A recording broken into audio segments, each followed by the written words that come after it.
శబరిమలకు వచ్చే యాత్రలో ప్రతి భక్తుడు ముందుగా చూసేది ఆ పవిత్రమైన 18 మెట్లు. అవి గుడి దగ్గరకు తీసుకెళ్లే మెట్లు మాత్రమే కాదు, మనసును వెలుగు వైపు తీసుకెళ్లే దారి.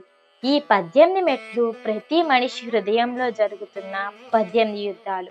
18 మెట్లు ఏంటంటే కామం, క్రోధం, లోభం, మోహం, అహంకారం, అసూయ, అవివేకం, ద్వేషం, గర్వం, అధైర్యం, అలసత్వం, సంశయం, భయం, దురహంకారం, అశాంతి, మాయాభా మాయాభావం, అజ్ఞానం, కర్మబంధాలు.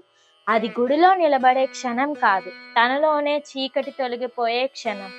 అయ్యప్ప స్వామి చేతిలో కనిపించే ఆ బాణం ఆయుధం కాదు, అది భక్తుని అడుగులకు దారి వెలిగించే సంకేతం. అయ్యప్పుడి బాణం చాలా మందికి ఆయుధంలా కనిపిస్తుందేమో కానీ అది ఒక సందేశం.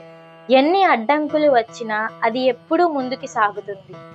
దారి తప్పని నడకే భక్తుల జీవితం కావాలి. అది ఒకే బిందువును చూసుకుంటుంది. దీక్షలో ఉన్న భక్తులు కూడా అదే ఏకాగ్రతతో నేర్చుకుంటారు. 18 మెట్లు దాటిన భక్తులు అర్థం చేసుకునేది ఏంటంటే అసలైన దర్శనం గుడిలో కాదు, మనసులోనే జరుగుతుంది. ఈ 18 మెట్లు మనిషి బయట నుంచి లోపలికి చేసే ప్రయాణం.